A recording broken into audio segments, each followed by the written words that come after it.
네, 안녕하세요. 그러면 웨비나 시작하도록 하겠습니다. 오늘 웨비나는 11개의 세션으로 이루어진 앱스플레이어 웨비나 시리즈의 첫 번째 웨비나입니다. 오늘 웨비나를 시작으로 매주 화요일과 목요일 3시에 다른 주제들로 웨비나가 계속해서 있을 예정입니다. 웨비나 주제들을 학습센터에서 확인해 보시고 원하시는 세션에 등록해서 참여해 주시면 되겠습니다. 네, 오늘 웨비나에서 다룰 주제는 앱스플레이어 기초 그리고 대시보드 개요에 관한 내용입니다. 발표에 앞서 팀 소개를 잠시 하자면 세일즈팀의 이성규 매니저님, 그리고 파트너 개발팀의 김정희 매니저님, 그리고 커스터머 인게이지먼트 팀의 한지우 매니저 이렇게 되겠습니다. 오늘 발표는 주로 성규님과 정희님께서 맡아주시겠습니다. 발표하시는 중간에 Q&A 섹션에 질문을 올려주시면 답변을 드리면서 진행하도록 하겠습니다. 네, 그러면 성규님 여기서부터 시작해 주시면 되겠습니다. 짜잔. 네, 안녕하세요. 앱스플라이어 이성규입니다. 오늘 웨비나에서는 시리즈의 첫 세션인 만큼 아주 기초적인 개념부터 차곡차곡 쌓으실 수 있게 안내드릴 예정입니다. 앱스플라이어에서 사용하는 용어와 개념, 정의를 비롯해서 앱스플라이어 기초를 먼저 살펴보겠습니다. 그 다음 어트리뷰션이 중요한 이유도 짚어보겠습니다.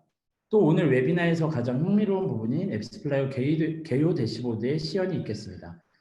마지막으로 LTV와 액티비티 리포트 예시를 보고 비교를 드리겠습니다. 그리고 자유로운 질의 응답 시간을 갖고 유용한 자료를 소개해 드리겠습니다. 웨비나 진행 도중에 질문이 있으시면 언제든지 이 웨비나 화면에 질문창이 있으니 Q&A 올려주시고요. Q&A 시간에 또한 답변을 드리겠습니다. 자, 그럼 시작해 보겠습니다. 앱스플레이어의 기본 용어는 업계에서 사용되는 용어와 개념을 근간으로 하고 있습니다. 저희가 마켓 리더로서 모든 사람들이 동일한 용어를 사용하도록 하기 위해서 집중하여 만들어 왔습니다. 우선 모바일 생태계에서 주로 활동하는 플레이어들을 살펴볼 텐데요. 먼저 앱 소유주 혹은 광고주입니다. 앱을 소유하고 있는 개인이나 기업을 말합니다. 광고의 주체가 그때그때 다를 수 있지만 뒤에 설명과 가이드에서는 앱과 데이터의 오너인 퍼스트 파티를 뜻합니다. 그 다음으로 연동된 파트너, 줄여서 파트너로 불리는 주체가 있습니다. 파트너사는 대부분 애드 네트워크를 말합니다. 이 애드 네트워크에는 이제 앱 소유주나 광고주에게로부터 주로 CPC, CPM, CPI, CPA 형태로 과금을 합니다. 익히 알고 계시는 구글, 페이스북 등이 있고요. 애드 네트워크가 앱스플레이어의 파트너라면 앱스플레이어 대시보드에서 파트너 연동 페이지에서 목록을 찾아볼 수 있습니다. 또한 이 파트너에는 기술 파트너라고 불리는 주체가 있습니다. 광고주가 사용하는 푸시 알람이나 애널리틱스 툴 같은 플랫폼을 앱스플레이어는 기술 파트너라고 부릅니다. 믹스패널, 앰플리튜드, 태블루, 어도비, 브레이즈 등을 대표적인 예시로 들 수 있습니다. 그리고 퍼블리셔가 있는데요. 보통 이제 퍼블리싱을 한다라는 개념에서 광고주와 헷갈리실 수 있습니다. 이때 광고 지면을 공급한다고 생각하시면 이해가 좀 더 쉬운데요. 예를 들어 저희가 광고주가 구글에 광고를 게재하면 구글이 보유한 앱과 웹 지면에 광고가 송출되죠. 이때 이 지면을 공급하는 가장 낮은 단위의 플레이어를 퍼블리셔라고 합니다. 퍼블리셔는 여러 다른 애드 네트워크에 있는 광고 지면을 공급합니다. 앱스플레이어에서 어떤 애드 네트워크에서는 사이트 아이디라는 값을 보실 수 있는데요. 이 사이트 아이디가 특정 퍼블리셔를 나타냅니다. 예를 들어 배달의 민족이 인모비에 광고를 집행했고 인모비의 특정 사이트 아이디가 맛집 지도라는 퍼블리셔의 광고 지면일 수 있는 것이죠. 이것이 앱스플라이어가 그리는 모바일 생태계 구조입니다. 그리고 모바일 쿠키라는 개념에서 익히 알고 계시는 PC랑 모바일의 가장 큰 차이점이 바로 쿠키입니다. PC와 다르게 모바일에서는 쿠키에 의존하지 않고 광고 아이디라고 부르는 것을 사용합니다. Advertising ID, 줄여서 Ad ID라고 부릅니다. 광고 아이디는 사용자가 사용하는 모바일 OS 따라 다른데요. 안드로이드 사용자를 측정할 때는 구글 Advertising ID를 줄여서 GAID를 사용하고 iOS 사용자를 측정할 때는 IDFA나 IDFV를 사용합니다. SDK라고 하는 것이 있는데요. SDK는 앱스플레이어 작동 원리를 이해하기 위한 배경 지식에 필수적입니다. SDK를 잘 아시는 분도 있으시겠지만 모르셔도 괜찮겠습니다. 앱 설치나 유입된 사용자 동선을 측정하기 위해서는 앱 소유주가 앱 내 앱스플라이어 SDK를 반드시 설치해야 합니다. SDK는 간단히 말씀드리면 앱스플라이어를 사용할 수 있도록 앱에 삽입하는 소스 코드입니다. 그러므로 앱스플라이어 SDK가 광고주 앱에 없으면 앱스플라이어는 어떠한 것도 측정할 수 없습니다. 잠시 웨비나에 참석하신 분들 중에서 실제로 앱스플라이어에 로그인해서 사용하신 분들이 몇 분 정도 계신지 확인해 보겠습니다. 앱스플라이어를 사용하고 계신 적이 있으시면 예, 그리고 없으시면 아니오라고 답해 주시면 되겠습니다. 중간에 있을 깜짝 퀴즈를 테스트하는 겸 이제 참석자분들의 이해를 더하기 위함입니다. 네, 많은 분들이 빠르게 투표를 해주고 계십니다.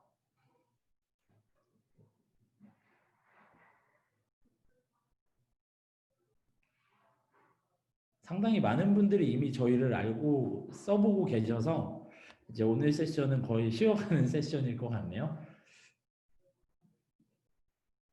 네, 감사합니다. 다음 페이지로 넘어가겠습니다.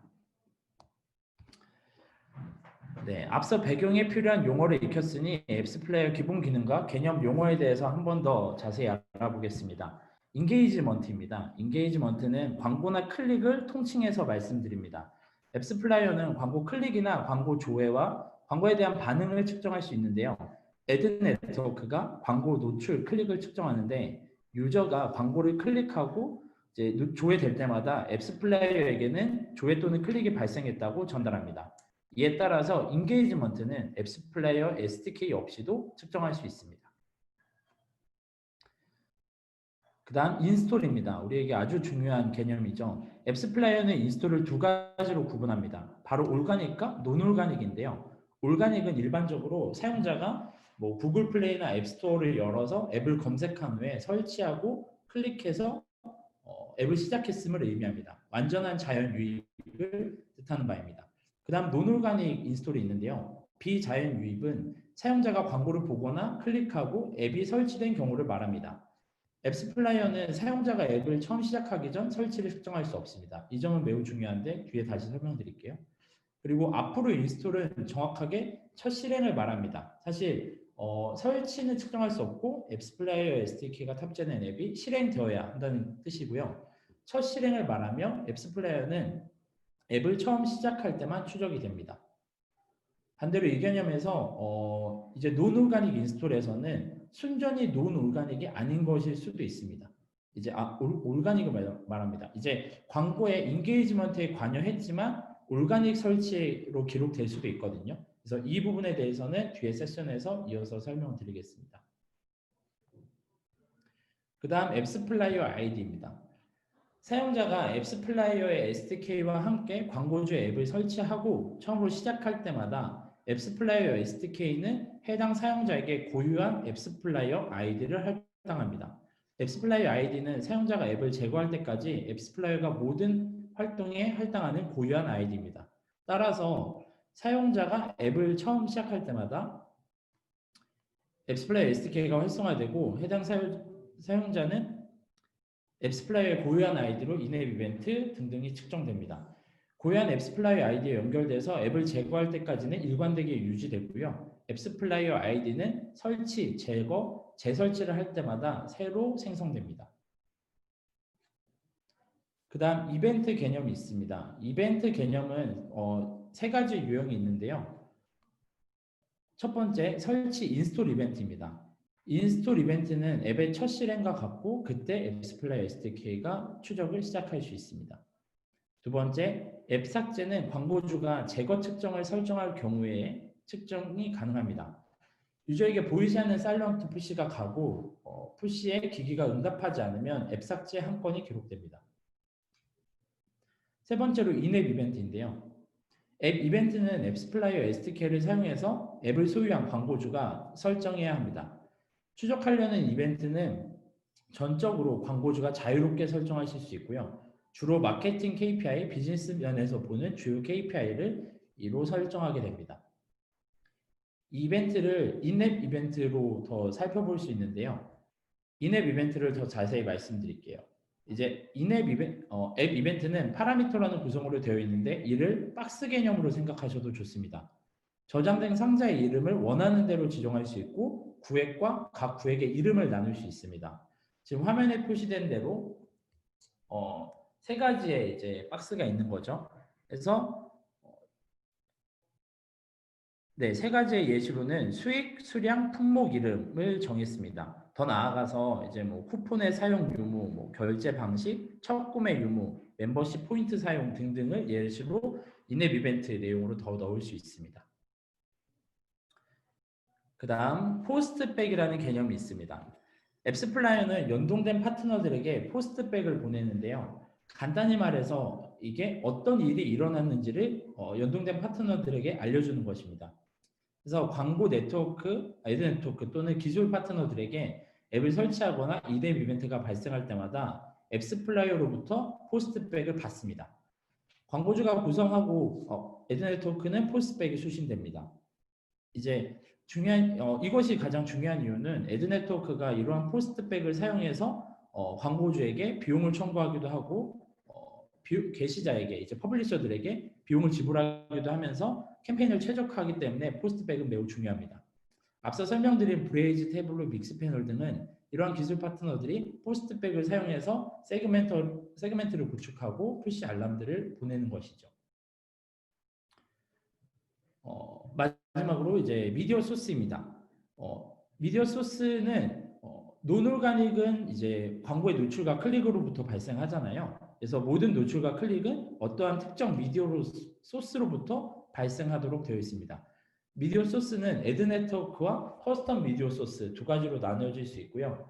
뭐 유니티, 엠루빔, 아이론 소스, 몰로코처럼 연동된 미디어 파트너와 또는 QR코드, SMS, 이메일, 페이스북의 게시물 이렇게 사용자 커스텀 미디어 소스가 있습니다. 이걸 단적인 예로 페이스북 광고와 페이스북의 소셜 게시물 간에 이제 혼선이 있으신데 이 두 개념으로 말씀드릴게요. 페이스북 애즈는 통합된 파트너이므로 저희에게 광고 네트워크입니다. 그런데 페이스북 특정 게시물에 어떤 설치 링크를 사용하시게 된다면 이건 커스텀 미디어 소스의 대표적인 예시입니다. 커스텀 미디어 소스의 미디어명은 앱스플라이어의 사용자, 뭐 대행사 또는 광고주, 클라이언트에 의해서 정의가 되고요. 이것은 PID라는 파라미터로 대시보드에서 확인할 수 있습니다. 여기까지 설명드린 개념들로 앱스플라이어의 이제 어트리뷰션 시나리오 두 가지를 말씀드리겠습니다. 첫 번째로 사용자가 광고를 클릭하고 광고 네트워크에서 애드 네트워크에서 서버를 통과해서 이 정보를 앱스플라이어 서버로 리다이렉션합니다. 앱스플라이어 서버는 인게이지먼트 데이터 베이스에 그 인게이지 정보를 저장하고요. 그 다음에 사용자가 앱스토어로 옮겨지게 되겠죠. 그때 앱스토어에 있을 때는 그 받게 되는 앱 안에 앱스플라이어 SDK가 이미 들어가 있기 때문에 앱스플라이어 SDK가 들어간 앱 빌드가 새로운 유저의 기기에 설치가 되는 겁니다. 거기서 유저가 앱을 실행하게 되면 다음 시나리오로 앱스플라이어 SDK가 작동하면서 나 여기서 실행됐어 라고 앱스플라이어 서버로 신호를 보냅니다.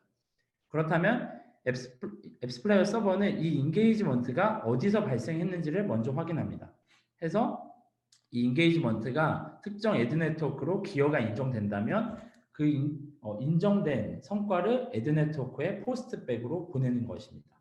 이때 만약에 애드 네트워크 인게이지먼트가 중복으로 되어 있다면 앱스플라이어는 3개, 라스트 클릭까지 포함해서 4개를 기록하고 나머지를 어시스트, 마지막 라스트 클릭을 실제 기여를 일으킨 어트리뷰션 기여 미디어로 기록하게 됩니다. 다음 시나리오는 이제 커스텀 미디어 소스의 시나리오인데요. SMS 또는 이메일, 소셜 미디어, 게시물 같은 곳에서 커스텀 미디어 소스를 누르게 되면 인게이지먼트 데이터를 앱스플라이어가 광고를 클릭했을 때 여러 가지를 서버에 저장하게 되고 로직은 그 뒤로 똑같습니다. 앱스플라이어 SDK가 들어간 새로운 광고주의 앱이 유저의 디바이스에 설치되고 실행될 때 앱스플라이어 SDK가 앱스플라이어 서버로 신호를 보내면서 이제 커스텀 미디어 소스 어떤 링크에서 설치가 발생했는지를 기록하게 되는 거죠. 네, 여기서 퀴즈를 잠깐 내드릴게요.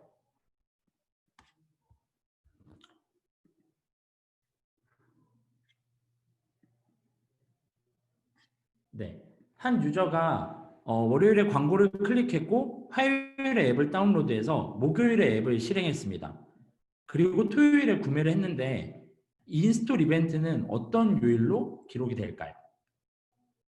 네, 광고를 누른 건 이전이고 앱을 다운로드 했으나 이제 다운로드 이후에 실행은 실제 목요일에 한 거죠. 네, 70% 정도 설문이 완료되면 종료하겠습니다.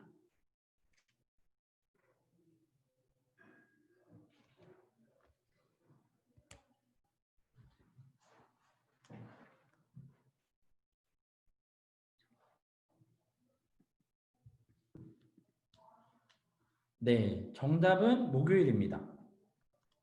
왜냐하면 이제 광고를 눌렀지만 실제 앱스플라이어가 인지할 수 있는 시점은 목요일이고 그때 이제 광고의 성과가 발생한 것이죠. 그래서 앱스플라이어는 이렇게 기록을 하고 가끔 혼돈하실 수 있는 것이 이제 미디어 대시보드에서는 광고의 클릭 시점을 성과로 기록하기 때문에 수치 차이가 거기서 날 수도 있습니다. 그래서 그 개념과 이 개념을 따로 이제 꼭 기억해 주시면 감사하겠습니다. 네, 그 다음으로 김정희 매니저님께서 이제 왜 어트리뷰션이 중요한지 설명드리겠습니다.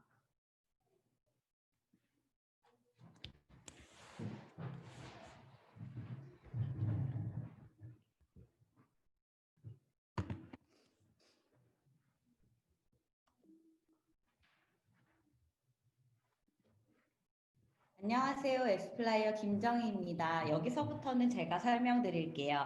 그럼 왜 이제 어트리뷰션이 중요한지 말씀드리겠습니다. 과거에는 만약 고객사가 5개의 매체사와 협업하고 있었다면 그것은 고객사가 5개의 매체에 해당하는 5개의 SDK를 각각 자신의 앱에 추가해야 한다는 것을 의미했습니다. 만약 5개의 다른 기술 파트너와도 함께 협업한다면 마찬가지로 고객사가 5개의 SDK를 자신의 앱에 또 추가로 삽입해야겠죠. 이런 각각의 SDK 삽입은 고객사의 앱을 무겁게 만들고 관리하기 어렵게 만들었습니다. 여러 개의 SDK를 관리하고 데이터 연결을 유지하려면 리소스가 많이 활용될 뿐더러 새 파트너를 테스트하는 속도가 느려지고 앱 성능도 상당히 저하됩니다. 또한 고객사는 매번 새로운 매체를 테스트하거나 기존 매체 사용을 중단할 때 고객사의 개발팀을 찾아가야 하기도 했습니다.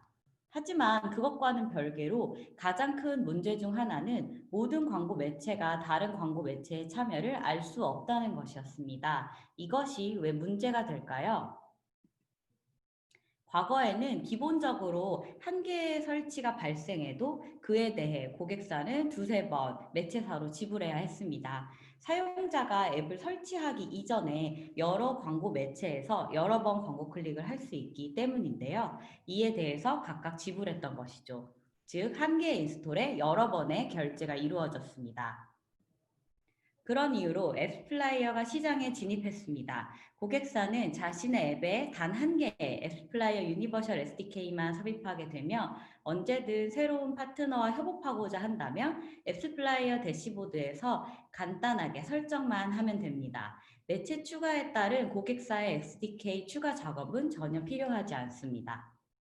게다가 앱스플라이어는 모든 인게이지먼트 활동을 측정하고 있고 이는 편향적이지 않고 독립적입니다. 앱스플라이어는 라스트 터치 어트리뷰션 모델을 활용하며 그로 인해 고객사는 인스톨과 연관된 가장 마지막 인게이지먼트에 대해서만 지불하면 됩니다. 더하여 앱스플라이어는 매체로 하여금 발생한 인스톨에 대해서 알 수 있도록 호스트백도 전송합니다. 만약 구글과 페이스북, 앱러빈 각각 자신이 인스톨에 대한 성과를 인정받아야 한다고 말한다면 앱스플라이어는 해당 인스톨의 가장 마지막 인게이지먼트가 어떤 곳에서 발생한지 보고 어트리뷰션을 인정합니다. 앱스플라이어는 모바일 어트리뷰션 및 모바일 분석에서 마켓 리더로 위와 같은 어트리뷰션을 인정하는 방법은 편파적이지 않은 심판이 모든 것을 감독하는 앱스플라이어 어트리뷰션의 기본 개념이라고 말씀드릴 수 있습니다. 앞서 드린 설명으로 깜짝 퀴즈를 이어가겠습니다.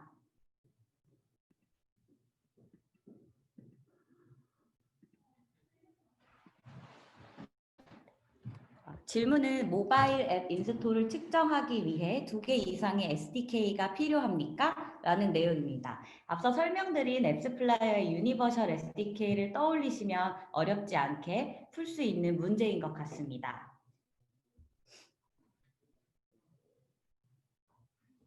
많은 분들이 답을 주고 계신데요.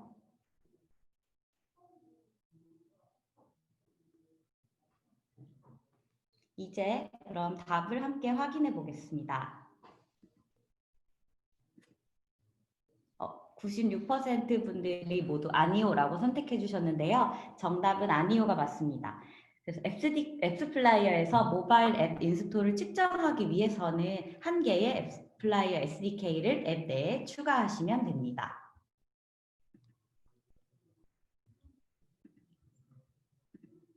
이어서 앱스플라이어가 측정하는 사용자 행동에 대해서도 설명드릴게요. 앱스플라이어는 인게이지먼트, 이벤트라는 두 가지의 사용자 행동을 측정합니다. 클릭 혹은 조회와 같은 사용자 행동은 인게이지먼트고요. 인스톨, 앱 삭제, 인앱 이벤트와 같은 사용자 행동은 이벤트입니다. 앱스플라이어는 모든 인게이지먼트에 기여한 미디어 소스도 기록합니다. 이때 미디어 소스는 매체가 될 수도 있고요. 고객사가 직접 설정해야 하는 커스텀 미디어 소스가 될 수도 있습니다. 앱스플라이어는 이벤트에 기여한 인스톨과 미디어 소스를 모두 기록합니다. 인앱 이벤트가 발생했을 때 가장 먼저 설치 유형, 논오가닉인지 또는 오가닉인지에 대해서 성과를 인정하게 됩니다. 만약 그 인스톨이 논오가닉 인스톨이라면 그 인스톨은 반드시 미디어 소스를 통해 유입되었어야 합니다.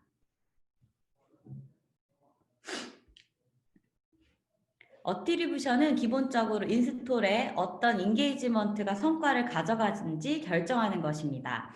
슬라이드에서 보이는 것처럼 어트리뷰션은 두 가지 종류가 있습니다. 클릭과 조회입니다. 그리고 두 가지 터치 타입은 각각 별개의 룩백 윈도우를 가지고 있습니다. 오늘 웨비나에 참석하신 분들은 대부분 룩백 윈도우가 무엇인지 알고 계시리라 생각하지만 그렇지 않으신 분들도 계실 수 있기에 설명드리도록 하겠습니다. 룩백 윈도우는 광고를 클릭하거나 조회한 후 인스톨이 발생했을 때 해당 광고로 성과를 인정받을 수 있는 기간을 의미합니다. 클릭 어트리뷰션 룩백 윈도우는 7일, 뷰스루 어트리뷰션 룩백 윈도우는 1일 정도의 기간이 기본 설정 값이지만 고객사는 이 기간을 조절할 수 있습니다. 또한 앱스플라이어는 연동 파트너에게 이벤트, 포스트백도 전송합니다. 이때 연동 파트너에는 두 가지 종류가 있는데요. 앞서 설명드렸던 것처럼 애드 네트워크와 기술 파트너입니다. 앞서 설명드린 파트너 설명을 간단히 더 곁들여 설명드리면 애드 네트워크는 광고 지면을 운영하는 매체고요. 기술 파트너는 분석을 위해 포스트백을 받는 파트너들을 의미합니다. 또한 앱스플라이어는 모든 인게이지먼트와 이벤트를 측정하고 로데이터로 기록합니다. 이것을 하나의 거대한 엑셀 스프레드시트라고 상상해 보시겠어요? 이 스프레드시트에서 모든 사용자 행동이 로데이터에서 각각 하나의 행일 것입니다. 앱스플라이어는 이러한 모든 사용자 행동을 바탕으로 대시보드에 합산하여 종합 데이터로 제공합니다. 이어서 깜짝 퀴즈 세 번째를 진행하겠습니다.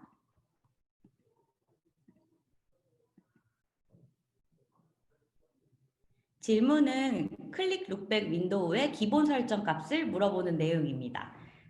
룩백 윈도우는 광고를 클릭하거나 조회한 후 인스톨이 발생했을 때 해당 광고로 성과를 인정받을 수 있는 기간을 의미한다고 설명드렸었는데요. 그럼 클릭 룩백 윈도우의 기본 설정 값은 어떻게 될까요? 답변해 주시는 것을 조금 더 기다려 보겠습니다.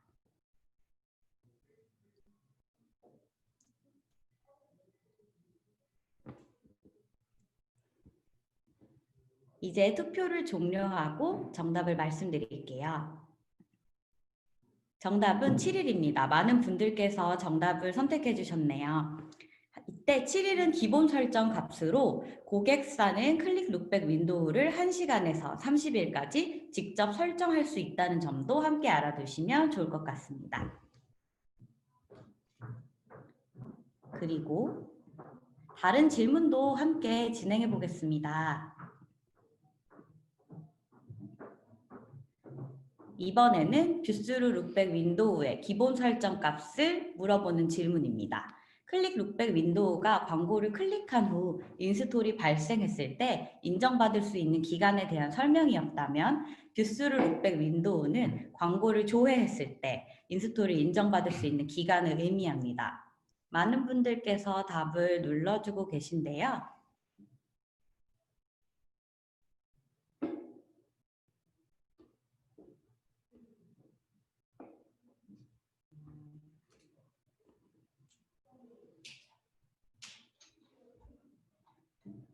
그럼 이제 답을 같이 확인해 볼까요?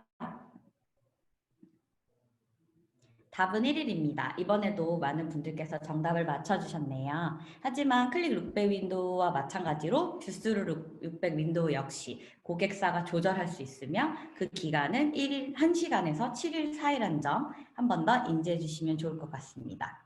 이것은 기본적으로 대시보드에서 보시는 모든 오가닉이 정말로 순수하게 아무 광고에도 인게이지먼트 되지 않고 오가닉으로 앱을 설치하는 것은 아니라는 것을 의미하기도 합니다. 사용자가 과거에 광고에 인게이지먼트를 한 후에 앱을 설치할 수 있지만 이때 룩백 윈도우가 만료된 후였다면 이는 오가닉으로 인정됩니다. 그렇기 때문에 룩백 윈도우 설정에 매우 유의할 필요가 있습니다.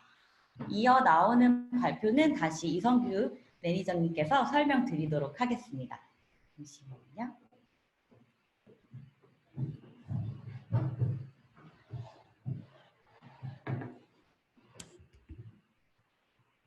네, 다시 등장했고요. 대시보드를 드디어 보여드리겠습니다. 아이고, 공유가 꺼졌습니다.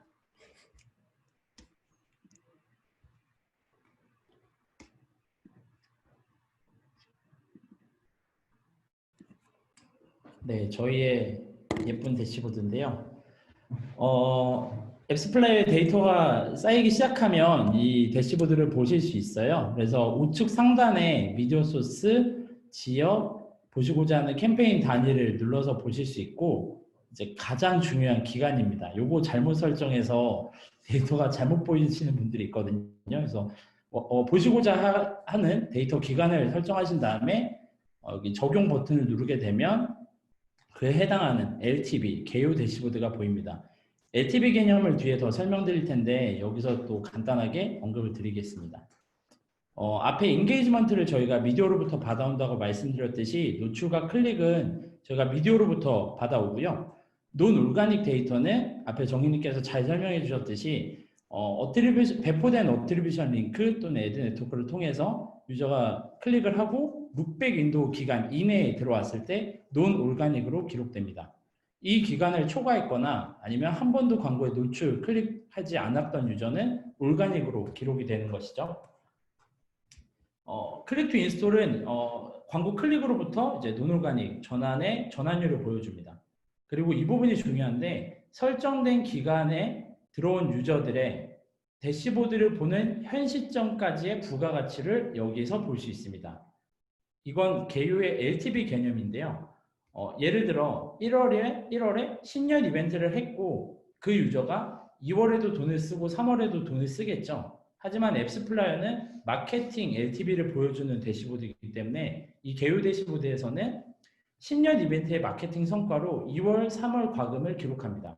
그래서 해당된 기간 동안 유입된 유저의 유입의 현 시점까지의 부가가치가 여기에 보이고요. 뒤에 한 번 더 표로 설명을 드릴게요. 그 다음 UA 트렌드를 여기서 볼 수 있습니다. 마케팅으로 유입된 논올가닉의 트렌드를 볼 수 있고 마케팅이 얼만큼 증가폭이 있었는지 그리고 그에 따라 올가닉은 얼만큼의 증가폭이 있었는지를 예쁘게 볼 수 있습니다. 여기서 클릭과 전환율을 지우고 깔끔하게 보실 수도 있고요. 마케팅으로 들어온 논올가닉 유입의 구성이 어떤 구성으로 들어왔는지를 이 아래 표에서 볼 수 있습니다. 같은 날 어떤 미디어가 가장 인스톨에 많이 기여했는지를 여기서 보실 수 있고, 여기서 설정한 기간에 모든 미디어 소스를 원형 파일로 구분한 것이 표현한 것이 여기입니다. 앞에 설명드렸듯이 인스톨은 실제 설치가 아니라 앱의 첫 실행을 말하죠. 그래서 유입을 말하는 거고요. 여기서는 예시로는 앱로빈이 32,000건 23%의 유입을 발생시켰고, 그 다음으로 페이스북이 되겠죠. 그 다음에 앱스플라이어에서는 로열 유저라는 개념으로 유저를 한 번 더 구분할 수 있습니다. 이 로열 유저는 앱 설정에서 바꾸실 수 있는데요. 기본으로 앱스플라이어는 앱을 3번 이상 실행한 3세션 이상 발생한 유저를 로열 유저로 놓습니다. 하지만 앞에 설명드렸던 이벤트 값을 어떤 주요한 KPI로 설정했고, 유저의 첫 번째 허들이 되는 구간인 뭐 예를 들어 회원가입 또는 로그인으로 가정하겠습니다. 로그인을 애널리틱스의 로열 유저 기준으로 선택했다면 이 개요 대시보드의 해석은 매우 용이해질 수 있습니다. 예시로 설명드릴게요. 인스톨 기준으로 올가닉으로 가장 많은 설치를 발생시킨 것은 이 미디어일 수 있습니다. 하지만 로열 유저로 설정을 해놓은 다음 그 기준으로 미디어 소스를 다시 솔팅해 본다면 상위 2개의 미디어를 이렇게 확인할 수 있습니다. 저희가 실제 로그인을 한 다음 대시보드에 표현하는 기간은 매우 짧습니다. 거의 실시간에 가깝고요. 그렇게 됐을 때 우리의 지금 첫 번째 비즈니스 KPI가 로그인이라면 50% 이상의 전환율을 보이는 이 상위 2개의 매체에 마케팅을 집중할 수 있죠.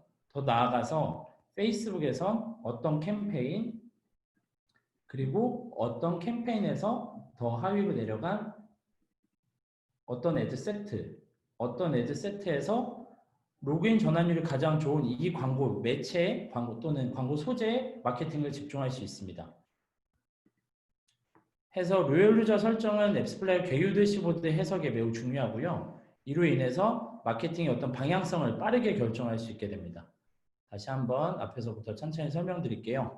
노출과 클릭은 미디어로부터 받아오고 인스톨은 클릭스로우와 뷰스로우로 나뉩니다. 앞에 정희님이 설명해 주신 개념이고요. 그 다음 전환율, 그 미디어 소스로 들어온 유저의 세션, 그리고 앞에 설정하신 로열 유저 기준에 따라서 로열 유저의 수, 그리고 인스톨 대비 로열 유저의 비율이 나옵니다. 비용 또한 미디어로부터 저희가 받아오고요. 약 200여 곳에서 비용 정보를 저희가 받아올 수 있습니다. 현재 버전 기준이고요. 그 다음 현재 미디어 소스 기준으로 들어온 유저들의 부가가치, 레비뉴를 여기서 기록할 수 있습니다. 이때 레비뉴는 앞에 설명드린 이벤트에서 레비뉴 설정값에 따라 저희가 기록을 하는 개념이고요. 비용과 레비뉴가 찍히게 되니 리턴 오브 인베스트를 계산할 수 있게 되고 ROI를 즉각적으로 보실 수 있습니다. 유입수가 유저수로 구분할 수 있고, 유입수를 유저수로 구분할 수 있고, 레비뉴가 찍혔으니 ARPU, 유저당 평균 결제 금액을 바로 보실 수 있죠. 그 다음 비용과 유저의 유입수가 계산이 되었으니 유저 한 명당 얼마에 데려왔는지를 여기서도 볼 수 있습니다. 개요 대시보드는 신호등 체계로 되어 있고요. CPI 경우에는 높을수록 비싼 값이었기 때문에 빨간색으로 표기가 됩니다. 그 다음 앱 삭제 버전, 비율을 여기서 확인하실 수 있고요. 각각 미디어 소스에 따른 이벤트를 여기서 보실 수 있습니다. 허나 이 이벤트는 이벤트 탭이라는 곳에서 훨씬 더 자세하게 볼 수 있고, 이 자세한 내용은 다음 이어지는 세션에서, 시리즈 세션에서 보실 수 있습니다. 더 말씀드리면 설정한 기간 동안 발생한 이벤트의 랭킹을 여기서 확인할 수 있고요. 앞에 설명드렸듯이 인게이지먼트의 여러 개가 확인이 되었을 때 라스트 클릭을 기여로 측정한다고 말씀드렸잖아요. 근데 그 이전에 어떤 어시스트 기록이 있다면 저희가 대시보드에서도 깔끔하게 보여드립니다. 해서 이 대시보드 기준으로 보면 트위터는 직접 골을 넣은 라스트 클릭이 4,000건, 68% 정도가 되고, 그 사이에 어떤 유저가 한번 광고를 봤을 때 여러 개의 광고를 보게 되는데 중간에 한 여정에서 트위터의 광고를 본 적이 있다라는 어시스트 기록을 여기서 볼 수 있습니다. 그렇게 되면 브랜딩 효과가 조금 있다라고 해석할 수도 있게 되죠. 그 다음 발생한 인스톨의 지역 정보를 여기서 이렇게 나눠서 볼 수 있고요. 그리고 인스톨의 주요 국가 버전들을 볼 수 있습니다. 여기까지 개요 대시보드를 설명드렸고 다시 이어서 발표를 드리겠습니다. 사실 앱스플라이어는 단 하나의 목적을 위해서 사용한다고 말해도 과언이 아닙니다. 바로 이제 라이프타임 밸류보다 낮은 코스트로 유저를 획득한다는 그런 퍼포먼스를 만들고 그 퍼포먼스를 최대치로 실현하는 나침판 역할을 합니다. 이 목표는 말하기는 참 쉽지만 실제로 굉장히 어려울 수 있습니다. 앱 소유자는 벌고 있는 모든 돈이 획득 비용보다 크다면 수익성이 있는 앱 비즈니스가 되겠죠. 소위 말해 BEP를 맞추는 것은 더 많은 데이터를 내포하지만 마케팅에 있어서 이 지표는 앱스플라이어로 확인할 수 있습니다. ATV를 상향하는 작업, 사업적 고민과 획득 비용을 낮추는 마케팅 방식도 고민해야 되기 때문에 이러한 수식은 의사결정을 빠르게 그리고 정확하게 할 수 있도록 갖춰야 합니다. 신뢰할 수 있는 데이터를 하나의 대시보드에 연결짓고 직관적인 판단을 할 수 있어야겠죠. 또한 이제 LTV와 획득 비용을 비교할 때 볼륨뿐 아니라 앞에 로열 유저를 설명드렸듯이 가치에 집중하시기를 바랍니다. 이제 획득하신 사용자 수에보다는 사용자의 가치에 초점을 맞추어 비즈니스를 분석하고 마케팅을 해야 이제 선순환이 일어날 수 있게 되는 것이죠. 이제 거의 막바지에 왔는데요. 저희가 웨비나를 끝내기 전에 앞에 말씀드렸던 LTV와 활동 개요 대시보드의 차이점을 예제로 설명드리겠습니다. 여기서 사용자가 0일차에 앱을 설치하고 실행했다고 가정하겠습니다. 그 다음 데이 1에는 3개의 세션을 수행했고요. 데이 3에는 1개의 세션을 수행하고 1개 이벤트, 회원가입을 했다고 발생시켰다고 말씀드리겠습니다. 이때 앱스플라이어는 이후 경과의 시간에 상관없이 모든 매출, 이벤트, 인스톨 소스를 처음 발생시킨 미디어 소스에 어트리뷰션, 기여를 매겨줍니다. 이렇게 말씀드렸듯이 신년 이벤트 마케팅을 했고 2월, 3월, 5월에 돈을 쓰더라도 이 유저를 획득하게 된 데려온 경위는 신년 이벤트 마케팅 성과인 거죠. 그래서 오버뷰 대시보드는 LTV를 기반으로 하기 때문에 초기 이후에 경과한 시간에 관계없이 모든 수익 이벤트를 설치 소스에 표기하고요. 그리고 여기서는 사용자가 1월 1일에 설치한 시나리오를 보겠습니다. 1월 1일에 인스톨을 했고 그날 회원가입 로그인 등등을 하고 8일에 로그인을 또 하고 9월에 로그인해서 콘텐츠를 조회하고 11일에 구매까지 했다고 설명을 드릴게요. 이때 개요 대시보드에서 조회 기간을 1월 8일에서 1월 11일로 선택하면 LTV에는 어떤 데이터가 나타날까요? 이제 깜짝 퀴즈입니다. 약간 함정이 있는데요. 다시 한번 설명드리면 1월 1일에 인스톨을 했고 그 이후에 데이터를 발생시킨 겁니다. 근데 조회 기간을 1월 8일로 한 거죠. 1월 8일부터 1월 11일까지 선택을 하면 어떤 값이 보일까요? 사실 이 결과는 성적으로 나오는 건 아니어서 마음 편하게 눌러주시면 되겠습니다.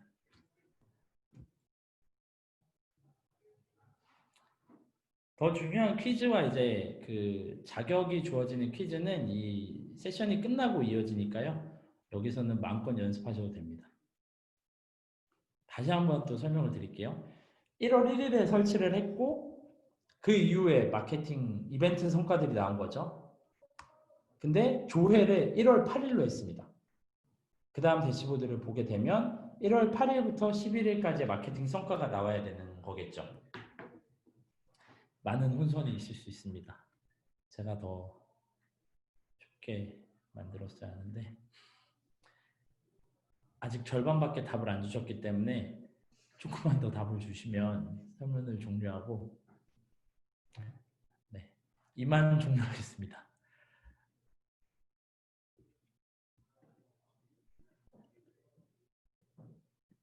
네, 사실은 데이터가 없습니다. 왜냐하면 다시 한번 설명드리면요.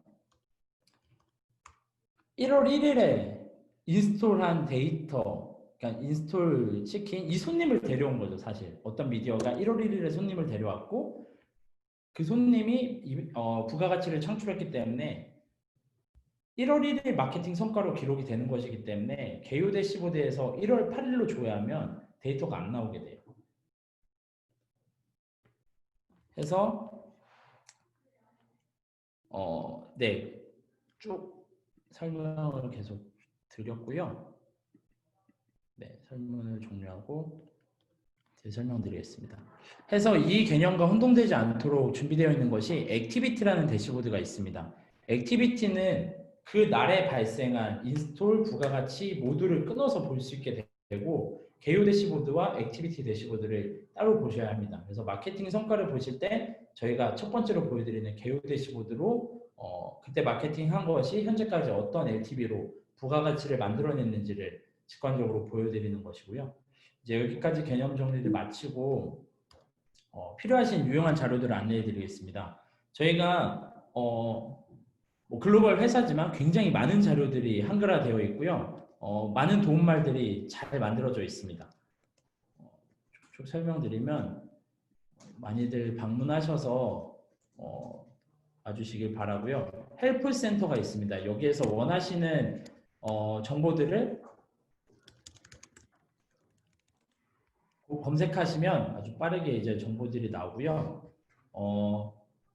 그다음 저희 블로그에는 모바일 어트리뷰션의 어떤 업데이트, 이제 최근에 어떤 뉴스와 이제 베스트 케이스 사례들이 알려져 있고, 어트리뷰션 이제 거의 기본 정보로 어트리뷰션의 플랫폼을 선택하는 방법, 저희 대표님이 이제 써는 블로그 글 등이 있습니다. 네. 그리고 저희 홈페이지에서는 데모를 신청하실 수 있고 기본적인 기능 같은 것도 보실 수 있고요. 네. 저희 시작하기 데모를 신청해 주시면 저희 담당자들이 빠르게 이제 연락을 드리고 필요한 정보들을 드리고 있습니다. 그래서 단계에 맞게 필요한 정보와 이제 가이드들이 이제 이 헬프센터에는 잘 준비되어 있고요. 이 세션이 끝나고 이 LMS라는 학습센터 이 영상과 이 자료들이 올라갑니다. 이때 하이퍼링크로 지금 보여드린 모든 이제 게시글들을 보실 수 있고, 뭐 가까운 앱스플라이어 직원을 알고 계신다면 언제든지 메일로 이제 필요한 자료들을 요청하시면 저희가 잘 안내해 드리고 있으니까요. 이 검색을 또 같이 생활화하셔서 그때그때 문의를 해결하시길 바랍니다. 네, 이상으로 준비된 시리즈의 첫 번째 세션을 마치고 Q&A를 시작하겠습니다. 그래서 자유롭게 질문이 있으시면 채팅 또는 Q&A에 남겨주시고 저희가 약 5분, 10분간 이제 답변을 같이 말씀으로 드리겠습니다. 네. 그리고 Q&A 세션을 시작하기 전에 한 가지 안내 드릴 부분이 있는데요. 이 웨비나 세션이 종료되고 이 웨비나 줌 웨비나를 끄시게 되면 모두 이 웨비나 세션의 퀴즈 페이지로 이동하게 됩니다. 앱스플라이어 이 웨비나를 등록하신 학습센터가 있을 텐데 학습센터에서 퀴즈 페이지가 있는데요. 그 퀴즈 페이지로 이동을 하게 됩니다. 그래서 거기서 퀴즈를 통과하시면 이번 웨비나 주제 앱스플라이어 기초와 대시보드 개요에 대한 퀴즈를 통과하시면 그 주제에 대한 배지를 얻게 됩니다. 이 배지를 모든 주제에 대해서 얻으시면 링크드인 프로파일에 등록하실 수 있는 인증서를 드리고 있으니까 한번 도전해 보시면 좋을 것 같고요. 그럼 질문이 있으신 분들은 남은 시간 동안 자유롭게 Q&A 부분에 해주시면 되겠습니다.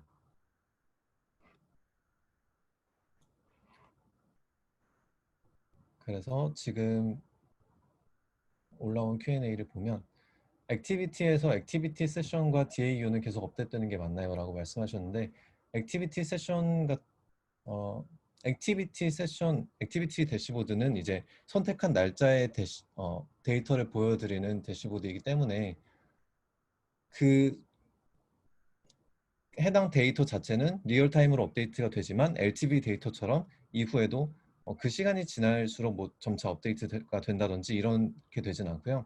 DAU 같은 경우는 이제 그 날에 액티브한 유저를 보여드리는 거기 때문에 하루가 지나고 난 뒤에 그 데이터가 업데이트가 되겠습니다. LTV 계산 방법이 따로 있을지 궁금합니다라고 말씀해 주셨는데 LTV는 단순하게 유저가 처음으로 앱스플라이어 대시보드에 기록된 인스톨이 처음으로 개요 대시보드에서 앱스플레이어 시스템에 기록된 그 날짜로부터 현재 시점까지 그 유저가 기록한 모든 라이프타임 밸류, 그러니까 그 유저가 앱 안에서 창출한 모든 가치를 보여드리는 방식이기 때문에 따로 계산하는 방법이라기보다는 그 유저가 인스톨 시점부터 지금까지 발생시킨 모든 가치를 보여드린다고 생각을 하시면 되겠습니다. 네, 저희가 이게 시리즈로 진행되기 때문에 여기서 책임지고 이해를 하신 다음에 다음으로 저희가 보내드려야 되거든요. 그래서 개요와 액티비티를 헷갈려 하셔서 한 번 더 이거를 설명드리겠습니다.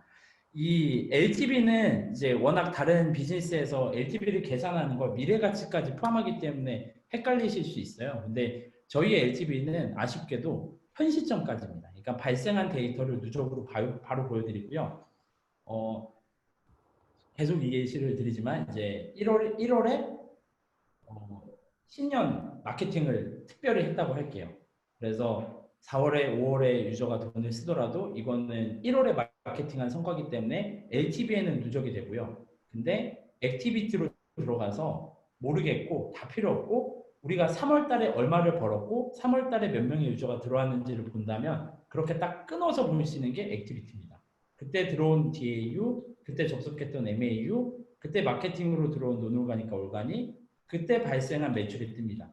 그래서 앱이 만약에 1월 1일에 런칭해서 31일에 대시보드를 볼 때 이 기간을 똑같이 한다면 개요와 액티비티는 일치하겠지만 이 달력의 시간을 조절하면 시점이 달라지기 때문에 개요와 액티비티는 그때부터 달라질 수 있고요. 액티비티의 DAU 접속한 유저는 이 부가가치를 만들어낸 유저의 가능성이 매우 높죠. 들어왔어야 지출을 할 테니까요. 근데 이때 들어온 유저가 이때 마케팅으로 들어온 유저가 이 매출을 발생시켰을 연관성 없을 수도 있는 겁니다. 마케팅으로 들어왔을 뿐 이 기간에 돈을 안 썼을 수도 있죠. 근데 개요 대시보드에서는 개요 대시보드에서는 마케팅으로 들어온 유저가 현재까지 발생시킨 매출이기 때문에 이게 바로 연결되는 거죠. 이 차이가 있습니다. 그리고 이 뒤에 세션에서도 이제 액티비티와 개요, 로우 데이터의 정의에 대해서 더 깊이 말씀을 드리니까요. 이렇게 컨셉을 또 잡고 뭐가 다르다 이렇게 이해하시고 해주시면 좋겠습니다.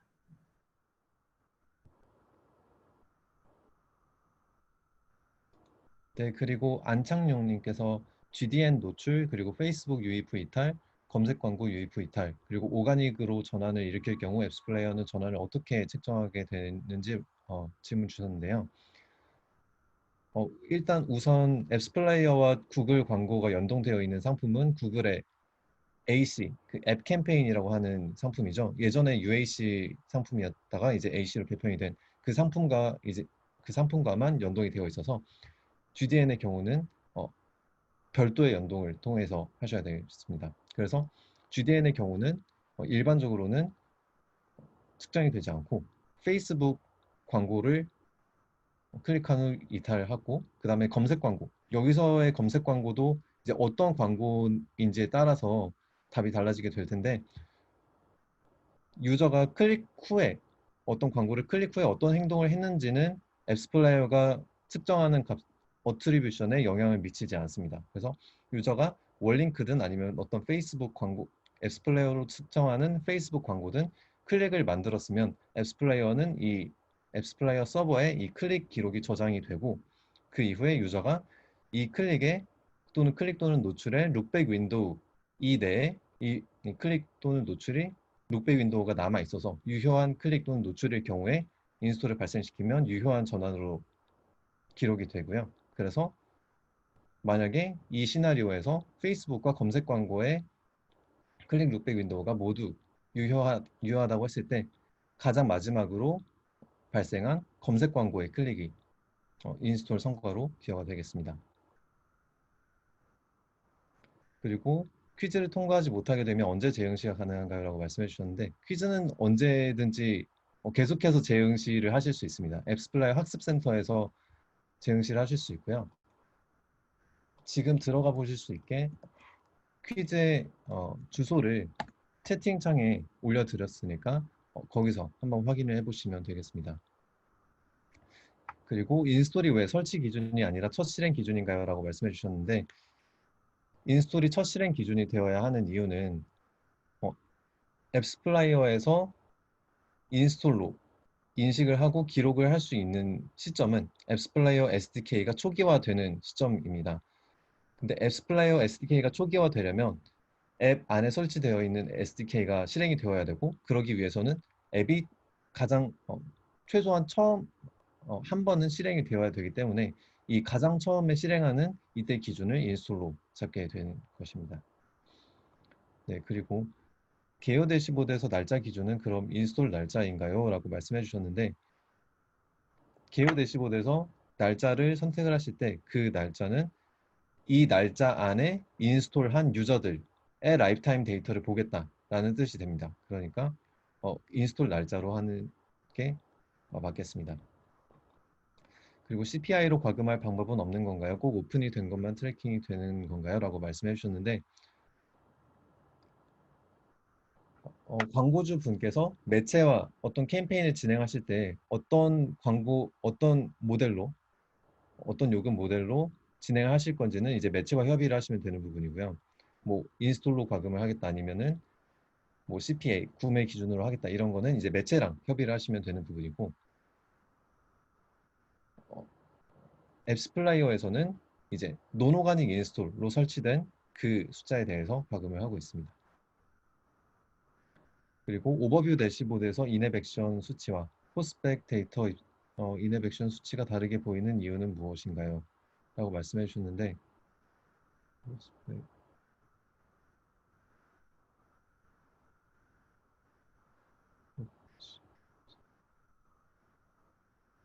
어떤 말씀이신지 잘 이해가 안 가는데,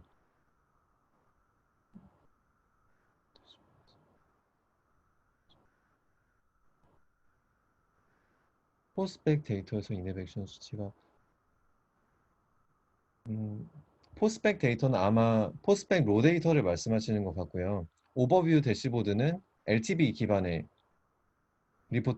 리포트이고, 로 데이터는 성규님께서 말씀해 주셨던 것처럼 액티비티 기반의 리포트입니다. 그래서 오버뷰 개요 페이지에서 보시는 인앱 이벤트 수치와 포스펙 로 데이터의 수치는 차이가 날 수밖에 없습니다. 그 데이터를 조회하는 기준이 다르기 때문에.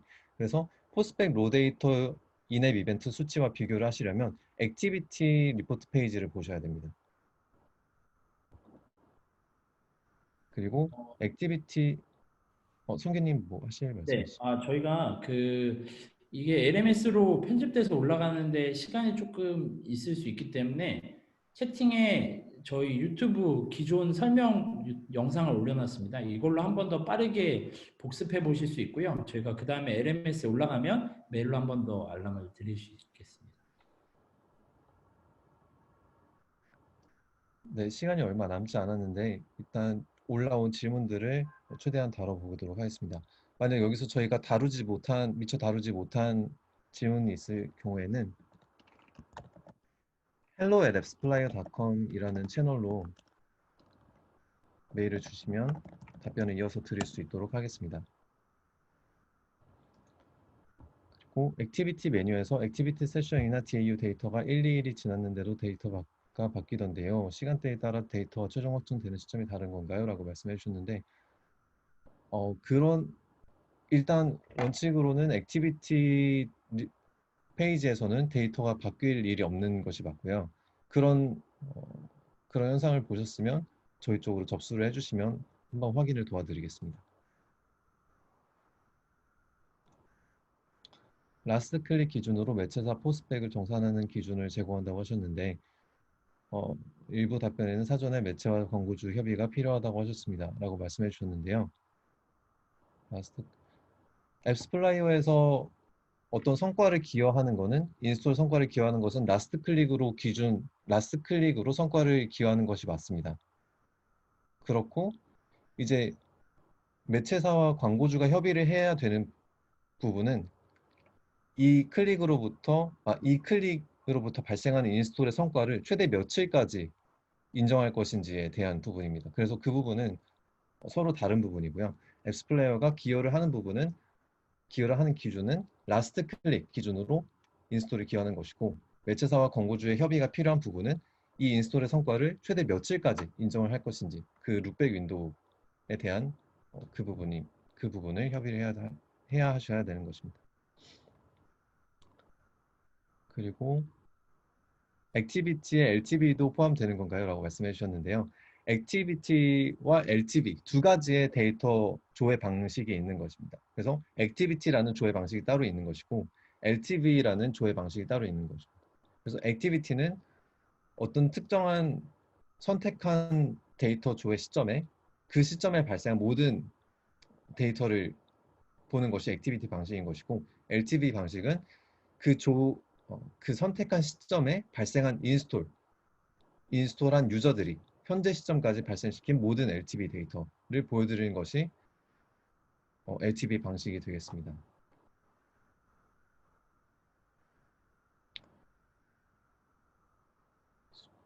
개요 대시보드에서 조회하는 날짜는 인스톨 날짜인 것으로 이해하면 되고, 액티비티 대시보드 날짜는 인스톨 날짜가 아닌 이벤트 날짜인 거죠 라고 말씀해 주셨는데, 네, 매우 근접하게 이해를 하신 것으로 보시면 되겠습니다.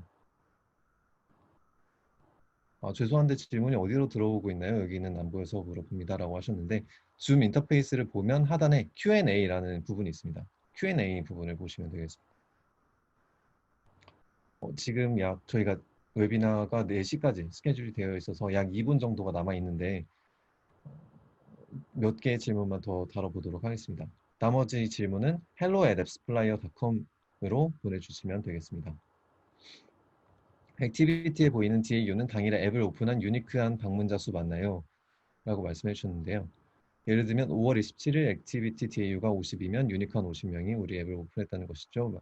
라고 말씀해 주셨는데, 네, 맞습니다. 세션에서 중복을 제거한 값이 맞고요. 앱스 플레이어에서 이 DAU, 유니크한 유저를 카운트하는 기준은 앞에서 이번 웨비나 시리즈에서 설명드렸던 앱스 플레이어 아이디를 기준으로 한다고 그렇게 생각해 주시면 되겠습니다. 앱스 플레이어 아이디는 모든 인스톨에 대해서 유니크하게 지정되는 값입니다. 그리고 iOS 14 업데이트 시 IDFA 수집 이슈에 대한 대안이 있는지 라고 말씀을 해주셨는데요. 이 부분은 저희가 굉장히 많이 준비를 열심히 하고 있는 부분이고요. 저희가 조만간 좋은 소식을 알려드리도록 하겠습니다. 그리고 지금 시간이 다 되어서 일단 오늘 웨비나는 여기까지 하고 종료하는 걸로 하겠습니다. 종료하기 전에 잠깐 안내드릴 부분은, 오늘 웨비나 지금 이 녹화본은 내일 학습센터에 올라갈 예정이고 발표 자료도 함께 올라갑니다. 그래서 필요하신 분은 학습센터에 방문해서 확인을 해주시면 되고요. 다음 웨비나 세션은 SDK 연동 기획 그리고 테스트라는 주제로 이번 주 목요일 3시에 진행될 예정입니다. 그래서 이 세션에 참여하고 싶으신 분들은 학습센터에서 등록을 해주시면 되겠습니다. 웨비나 세션은 한 세션에 등록한다고 해서 모든 세션에 참여하실 수 있는 것이 아니라 원하시는 세션에 각각 등록을 해주셔야 되겠습니다. 그래서 주제가 여러 개 있으니까 한번 살펴보시고 원하시는 세션에 등록을 해주시면 되겠습니다. 네, 그러면 오늘 여기서 마치도록 하겠습니다. 오늘 모두 참여해 주셔서 감사합니다. 감사합니다. 감사합니다.